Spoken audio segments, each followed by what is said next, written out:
নির্বাচন ফেয়ার হলে বিএনপির বিজয় ঠেকিয়ে রাখার কোনো উপায় নাই। রাজনীতিতে বিরাজমান সব পক্ষ মনে করছে তারা নির্বাচনে জিতবে। নির্বাচন কমিশন যদি ভূমিকা রাখতে না পারে সরকার কিন্তু অভিযোগ মুক্ত থাকবে না, লোকে সরকারকেই দায়ী করবে।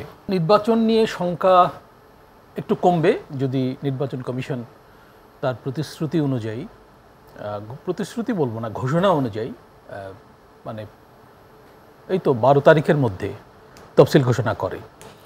তো আজকে তারা তো প্রধান উপদেষ্টার সঙ্গে দেখা করতে গিয়েছিলেন এবং সেখানে দুই পক্ষই উৎসাহব্যঞ্জক কথাবার্তা বলেছেন, মিডিয়া এসছে।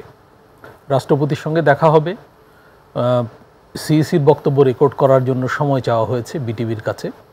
তো এগুলো তো ইতিবাচক খবর। এই খবরগুলো মানুষের মনে আশা তৈরি করবে, আশার সঞ্চার করবে। খালি বক্তব্য দিলে তো আশার সঞ্চার হয় না, কাজ করে আশার সঞ্চার করতে হয়। তো সেই ক্ষেত্রে একটা অগ্রগতি অল্প কয়েকদিনের মধ্যে হবে, এটা হলো 1 নম্বর কথা।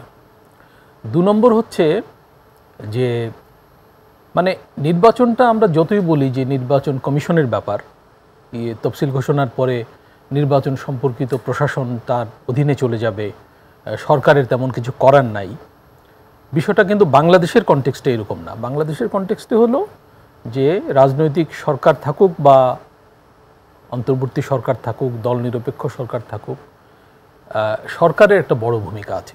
সরকার যদি মানে এফেক্টিভ সহায়তা না দেয় তাহলে ইলেকশন কমিশন কিন্তু কাজ করতে পারবে না।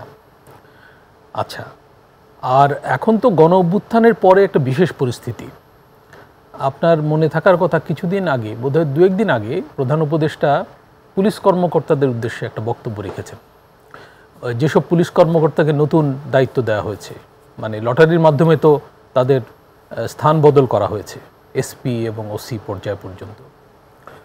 তো তাদের উদ্দেশ্যে উনি একটা কথা বলেছেন, সেটা হলো যে এই নির্বাচনটা তোমাদের সবার জন্য একটা সুযোগ, মানে ভাবমূর্তি পুনরুদ্ধার করার, যে ভাবমূর্তি নষ্ট হয়ে গেছে।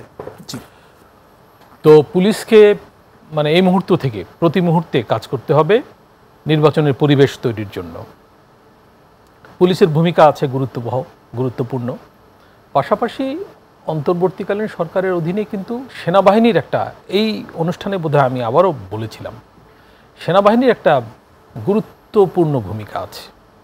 মাঝে সেনাবাহিনীর তরফ থেকে ব্রিফ করে বলা হয়েছিল যে আমরা মানে অতীতের যে কোনো সময়ের চেয়ে বেশি মাত্রায় দায়িত্ব নিয়ে নির্বাচনকে সুষ্ঠু করার জন্য ভূমিকা রাখব।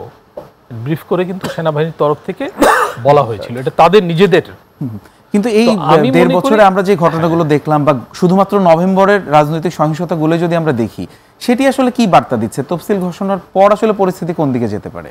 তফসিল ঘোষণার পর নির্বাচন কমিশনকে কাজ করে দেখাতে হবে এবং সরকারকেও একই সঙ্গে। নির্বাচন কমিশন যদি ভূমিকা রাখতে না পারে সরকার কিন্তু অভিযোগ মুক্ত থাকবে না, লোকে সরকারকেই দায়ী করবে।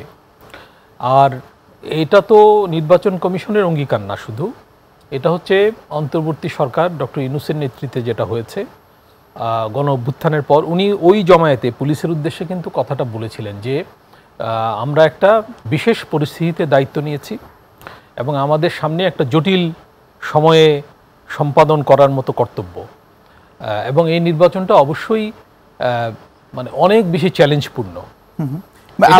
এটা ইসি থেকেও বলা হয়েছে, অনেক বেশি চ্যালেঞ্জপূর্ণ। আমরা দেখছি খোদ পররাষ্ট্র উপদেষ্টা তিনিও কিন্তু বলছেন যে বাংলাদেশ এখন অস্থির সময় পার করছে।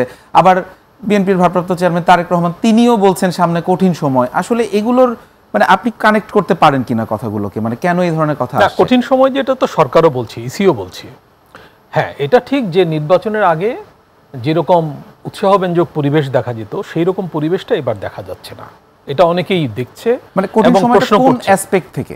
কঠিন সময়টা এই অ্যাসপেক্ট থেকে যে এখানে প্রত্যেকটা অংশীজনকে নির্বাচনের জন্য ইতিবাচক ভূমিকা রাখতে হবে। যেমন আমি বলি, রাজনৈতিক দলগুলোকেও কিন্তু সুষ্ঠু নির্বাচনের পক্ষে অবস্থান নিতে হবে। তা নইলে শুধু ইলেকশন কমিশন, ইভেন শুধু সেনাবাহিনী বা শুধু সরকার কিন্তু মানে নিতে হবে, সেটা সবাই জানে, আপনারা সবসময় বলছেন, কিন্তু নেয়ার সেই সদিচ্ছা আপনি রাজনৈতিক দলগুলোর মধ্যে দেখছেন সেটা একটু কম লক্ষ্য করা যাচ্ছে। মানে রাজনীতিতে বিরাজমান সব পক্ষ মনে করছে তারা নির্বাচনে জিতবে। এটা হলো কোন পক্ষ? যদি এটা হলো একটা জটিল পরিস্থিতি। মানে এই নির্বাচনে কারা জয়ী হতে পারে এই ব্যাপারে কিন্তু একটা পারসেপশন আছে। আমরা বিভিন্ন জরিপ হতে দেখছি বিভিন্ন পক্ষ থেকে, আন্তর্জাতিক এবং দেশীয় প্রতিষ্ঠান থেকে। এই জরিপে ফলাফল নিয়ে প্রশ্ন আছে, প্রশ্ন সব ক্ষেত্রেই থাকে, কিন্তু এই জরিপে কিন্তু কিছুটা আভাস পাওয়া যাচ্ছে যে নির্বাচন প্রতিদ্বন্দ্বিতাপূর্ণ হলেও কারা জিততে পারে। আর মানুষের মধ্যে তো পারসেপশনও আছে যে নির্বাচন ফেয়ার হলে বিএনপির বিজয় ঠেকিয়ে রাখার কোনো উপায় নাই। এখন যারা পরাজিত হওয়ার মতো অবস্থায় আছে তারা যদি মনে করে যে আমি যে কোনো মূল্যে নির্বাচনে জিততে হবে, কিন্তু আমরা বিভিন্ন জরিপ দেখছি, সেই জরিপগুলোতে যদিও জরিপ আপনি বলছিলেন মানে জরিপের সব তথ্য যে আসলে গ্রহণযোগ্য বিষয়টা এমন নয়। অনেক সময় আমরা জরিপে দেখি যে আসলে অনেকটা কাছাকাছি ডিস্টেন্স দেখা যাচ্ছে এই বিএনপি জামাত বা এই দলগুলোর মধ্যে, বা আমরা যদি এই বিশ্ববিদ্যালয় কেন্দ্রিক ছাত্র সংসদ নির্বাচনগুলো দেখি, সেই ফলাফলগুলো আসলে কি বার্তা দিচ্ছে, আগামীতে কি হতে যাচ্ছে? না, বিশ্ববিদ্যালয়ের ফলাফল যে জাতীয় রাজনীতিতে ট্রান্সলেটেড হবে এমন কোনো কথা কিন্তু নাই।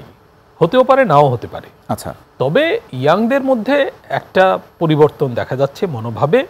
তারা নতুন শক্তির উত্থান দেখতে চায়, ক্ষমতা। মানে বিশ্ববিদ্যালয়ের প্রতিফলনটা জাতীয় নির্বাচনে কেন হবে না বলে মনে করেন? কারণ তরুণদের তো একটা বড় অংশ আছে ভোটার।